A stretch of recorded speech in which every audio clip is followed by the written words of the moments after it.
Morning. Good morning, Leslie. Good morning, Charito, Tracy. Probably today we will have new guests. Let's see. Thanks to Leslie's event on Monday. But let's see. So let's start. Good morning, good afternoon, good evening, everyone. The next Wasteless Word, the next Power of Touch is here with my global family and with the new term we will write on the back of language. And I am really looking forward because the term today is harvest. And I'm really looking forward to see all of you. I switch my camera to reduce the data volume. And today I will start with Leslie. Leslie, uh, let me ask you if you heard the term for the first time, what came to your mind first, please? Well, so the first time I heard harvest, I was probably a child. First time I heard that word. But for today, I don't think it's possible to go back to where I first heard it. But what comes up for me, and thank you, Michael, and hello, everyone, is that it is the opposite of planting. So while we harvest vegetables and etc. We plant to harvest food and etc. Once it breaks ground, the exact opposite has occurred because we're already beginning to reap in its breaking through the ground. But the other kind of seed that comes to mind is a spiritual seed, which is an idea which goes through the exact process of a planted seed, except for us being able to predict the exact day it will manifest. But the processes of planting and harvesting for physical seeds and ideas, which are thought, energy, and spiritual seeds, is 98% the same. So if we could look at what happens when we plant a seed, what is in the seed, why does it attract to it what it needs to break ground and to thrive, we would want to see the same thing about our ideas. We get an idea, and then if we fall in love with it and hold it close, then it will manifest from idea into physical form. Thank you, Michael. Good morning. Maybe a little too deep for everybody this morning, but I've been up for a while. So thank you. Thank you very much, Leslie. Charito, you are the next one. So, when you heard today's term for the first time, what came first to your mind, please? Hello, can you hear me, Michael? Yes, we can hear you well. Yeah, sorry, but it's a fiesta here, so that's why I was supposed to. Anyway, actually, my idea, what I see for harvest are the physical ones, the crops. When you say harvest, these are, you're the taking out of something which has matured, something we planted, anything, any uh, trees, flowers, food, crafts, and all those things. When we planted it and its season reaches that point of maturity where we can make use of them, then that's the time we pick all of them. We either for use or for sale.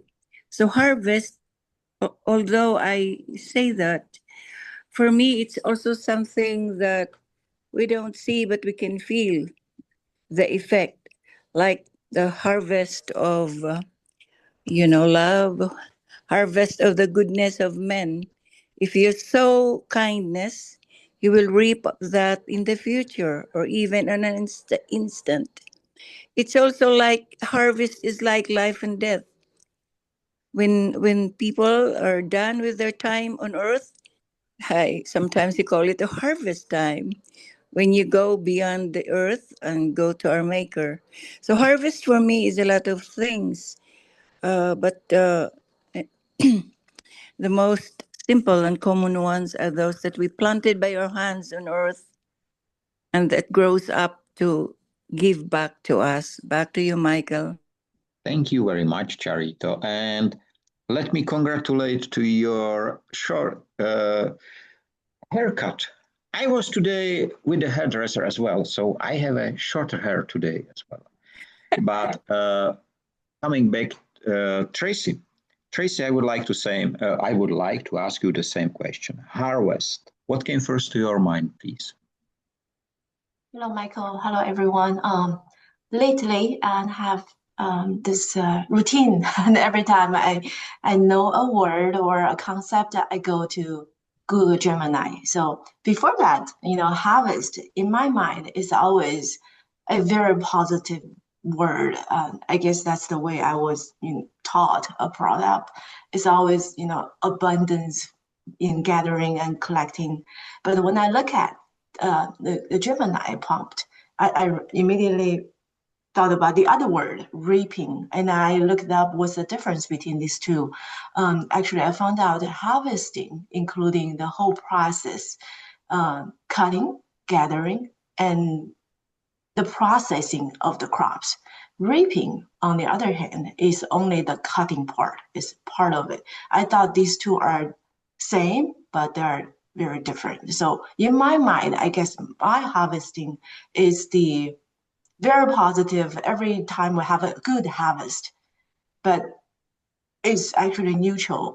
Like you talk about your haircut, that's one form of harvesting or reaping. Thank you, Michael. Thank you very much, Tracy. Usi, you are the next one. The same question. When you hear the term harvest, what came first to your mind, please? Thank you, Michael, for this question. When I hear the word harvest, I see more than crops in a field. I see the sweat on a farmer's brow, the joy of a shared meal, and the quiet hope planted in a single seed. Harvest is not only what we gather from the earth, it is also the fruits of our actions, the reward of our unity, and the mirror of our shared responsibility. It is a physical, like Leslie say, and spiritual, rooted in the power of human touch that connect us all. Harvest is like a promise between humanity and the earth. We give sunlight, water, and care, and in return, the earth gives food, medicine, and life. But this promise is delicate, and it needs our care and wisdom to last. The vow reminds us that while the world produces over 2.8 billion tons of food in 2023, 708 million people still went hungry.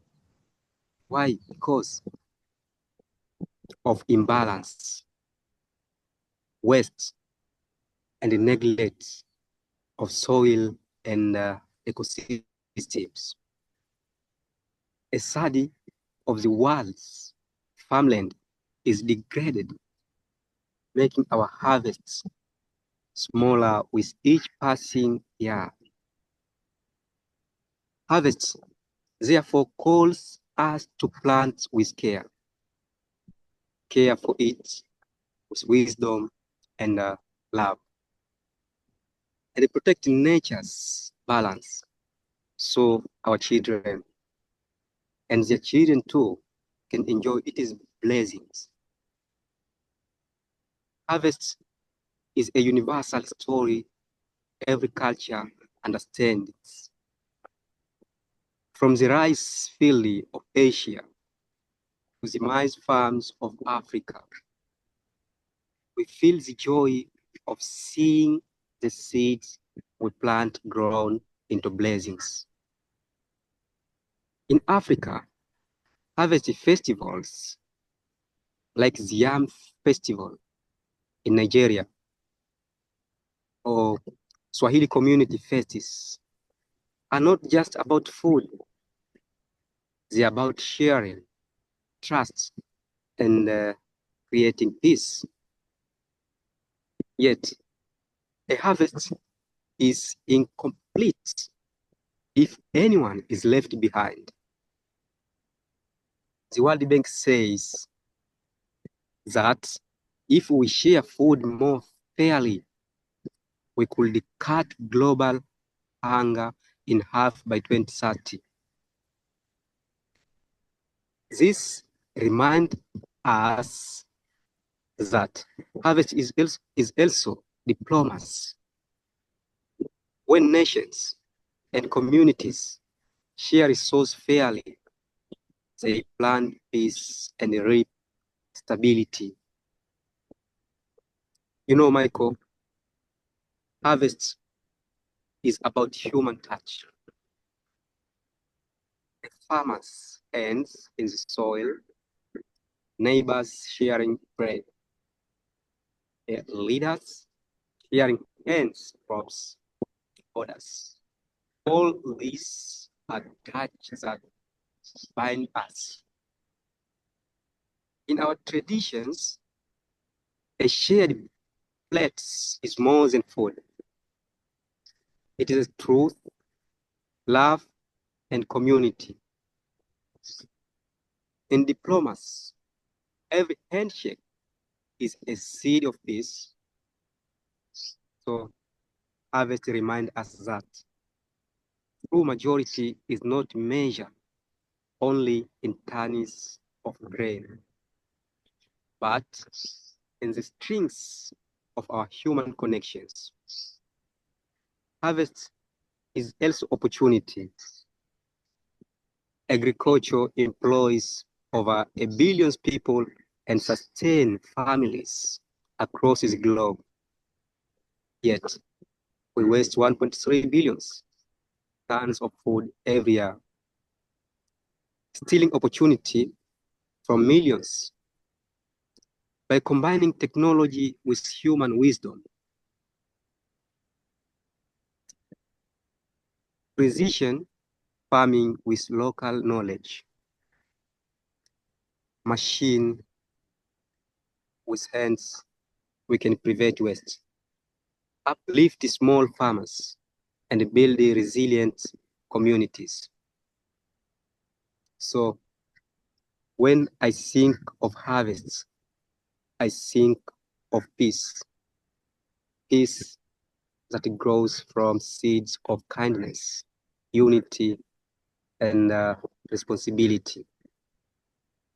A harvest where nothing is wasted, where every touch restores balance, and where no one is left behind. In a world where children in Gaza, family in Ukraine, and community in Congo face suffering and conflict, planting these seeds of peace is more important than ever.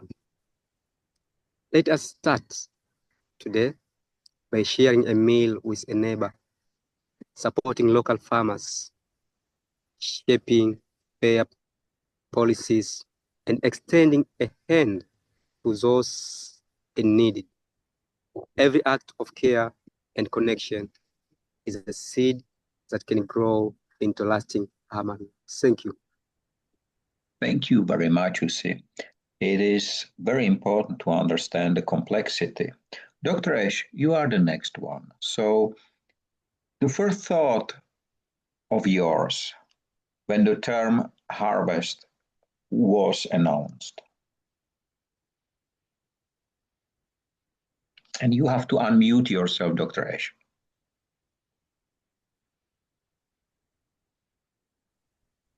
Hello, everyone. I'm sorry for the delay. I've been listening very carefully to what everyone has been saying so far. Harvest is famous with the saying, what we sow, we reap. It's more than a season. It's a reckoning to my mind. For centuries, the harvest has symbolized the fruits of labor. The moment the soil gives back what we've demanded from it. But today I will ask all of you, what are we harvesting? In our fields, yes, we reap crops, but in our communities, in our politics, in our environment, we are harvesting consequences. We've sown division through greed, apathy, and short-term thinking.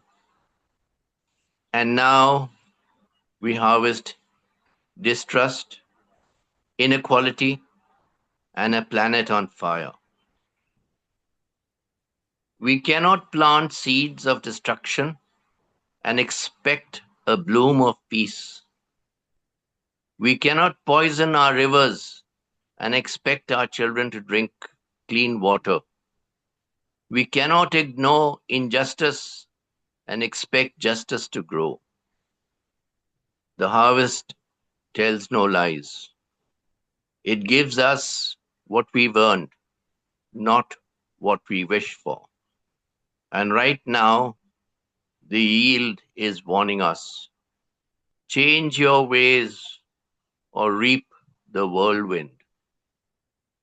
But there is hope, because every day is planting season. We can sow truth, we can sow action, we can sow unity, sustainability, courage. It starts with the questions we ask, the leaders we choose, the causes we defend. It starts with what we teach our children, because the future harvest belongs to them. So let us not be passive farmers of fate. Let us be intentional cultivators of justice, compassion, and resilience. Because when the next harvest comes, and it will, I want us to stand proudly in the fields we've tended and say, this we planted with purpose. Thank you so much, Michael. Thank you very much, Dr. Ash. Nalaka, the same question for you. So when you learn about the term harvest, what came first to your mind, please?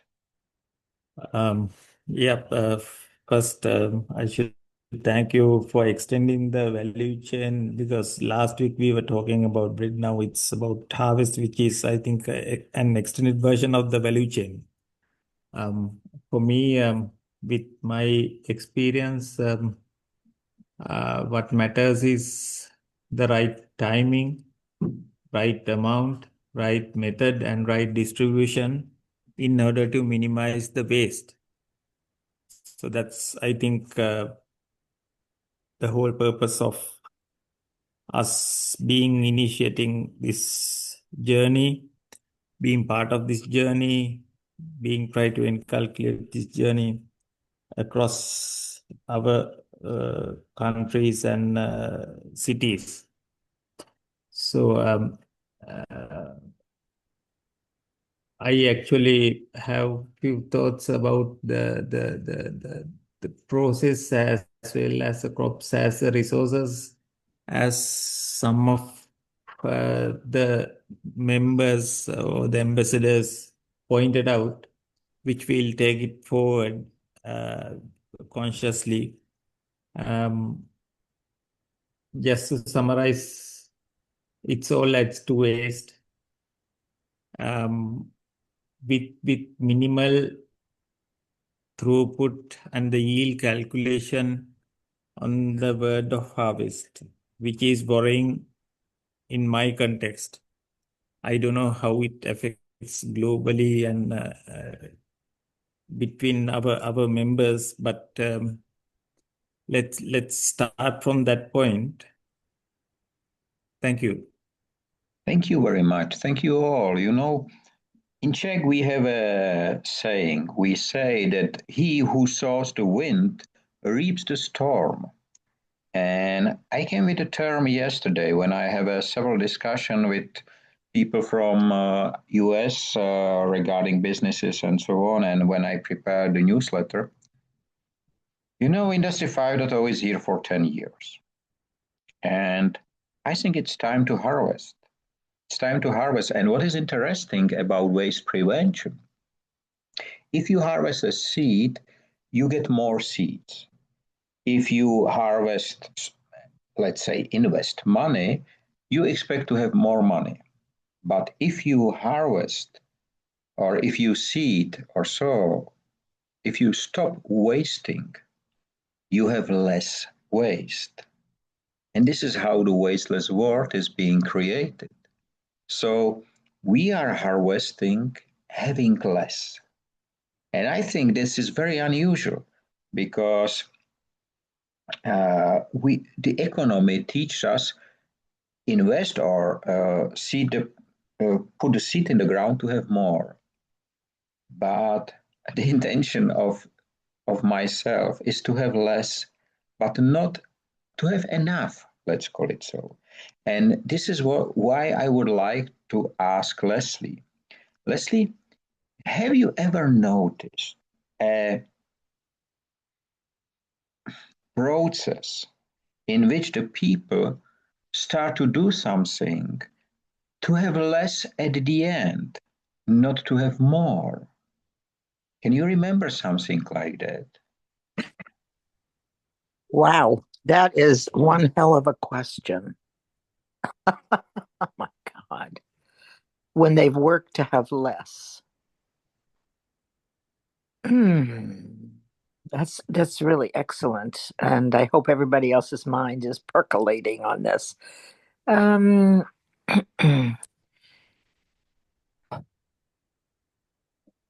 Well, if it were even, it would be less. Okay, so here's an example where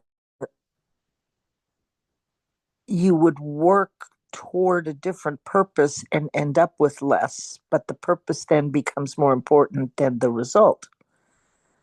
So, one of my favorite things is the history of the Aztecs and their food markets. And I haven't thought about this in a long time. Of course, were in boats because the Aztecs traveled 30 years carrying all their stuff looking for Tenochtitlan, which would be their new capital. And the prediction was that they would see an eagle with a snake. And I think it was 30 years or 300. It's got to be 30 years. Maybe it's 300 years, how they walked carrying all their stuff and finally saw this symbol. The problem is it was, in water. So all of their foods, their markets were in boats. And what is so interesting to me about it is that all the prices were the same. So you could have 3 orange dealers. Oranges were sold at X. Whatever it was, bananas, seeds, or beans. So in this instance, what's happening is the agreement that the power of relationships and connection would have us choose which vendor we will buy from. that is a great way to connect with people. This was, of course, a long time ago, but now everybody, no one will really earn more than anyone else based on the economic structure of the market. So by agreeing to orange dealers selling only at this price and all the prices were set, then you were accepting less in many cases, yet you could reverse it based on your level of engagement. I'll hand it back to you. Thank you. Thank you very much. And I know the question was not easy, even for me, because I realized this, that if you prevent waste happen, you have less waste, and that's our aim. Charito, you mentioned that you are having a festival season, and in my country currently there is a harvest season for many fruits and vegetables and so on. And I think in Philippines you celebrate the harvest. Do you? In some places, yes. If we're going crops like rice and all that. But I have my own viewpoint on your question to Leslie, if I Please, may. please, yes. You see, give us, you said to give an instance where you work hard to have a good harvest, but in the end you have less. So I will not go far. I am a mother. I'm a parent. So looking around, I can see we do our best to raise our children. We work hard, back-breaking, because not because we wanted to harvest, to earn from them if they finish school and have a good job, but so that they can start on their own, right?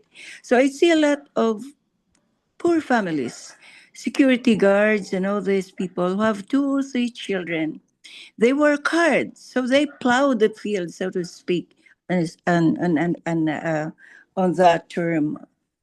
They tried make nights as day and day as night. So when we think that our children, so when their children reach college, so the more they try to do a lot of things in order to send them to school, and then when the time comes for them to finish, they did not, because one child became pregnant and get married. One was taken by, scrupulous people and, shied away from the right path. So you see, this is a harvest and a planting, which, although not in the physical sense, but if we're going to dig deeper into not all the things that we do, like we're trying to harvest good seeds, like our children, to finish, Francis, or finish, then we failed. So it's like planting and harvesting. So you work hard, but then the harvest is not good, become failure. So that's my analogy. Back to you. Thank you very much for this analogy. Tracy, you mentioned that harvest and reap. And you, in the term of harvest, you see the entire process as Nalaka mentioned, we can say the complete supply chain which is there. Do you think that those who harvest from whatever are the same people who plant the seeds? And I am not speaking only about the physical seeds, I'm speaking about ideas and so on. Do you think these are the same people most frequently? I would like to say I hope they're not the same people, because I like to see in this entire logistic, this distribution channel from the fields to final destination, the consumers. I like to see them being handled by different groups of people.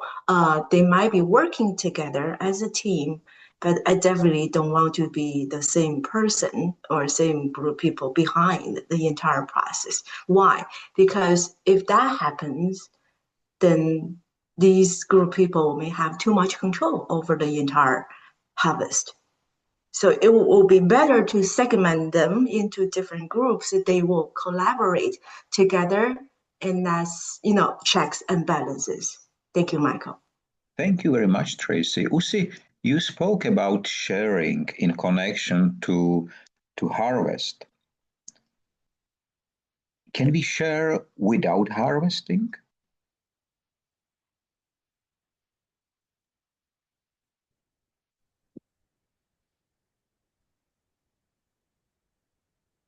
Yes, Michael. Yes, we can share without harvesting. Michael, the greatest harvest of human touch I felt is when I held my newborn son for the first time.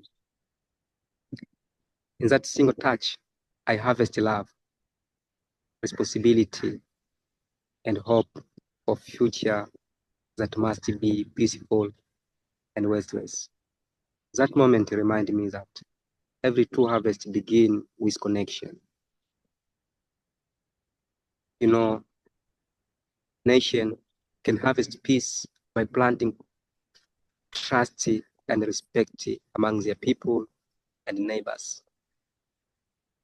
Just like farmers who share water and protect the soil, countries must share resources fairly and prevent waste.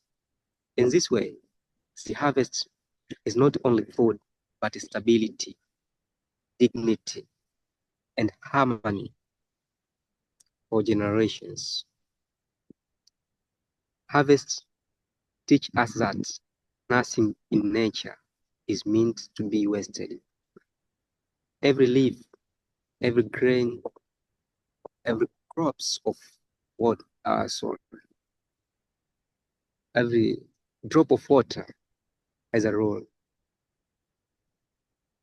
By learning from nature, we can design systems that upcycle, reuse, and respect the resources. This is a access of Industry 5.0, harvesting without waste, creating harmony with the planet.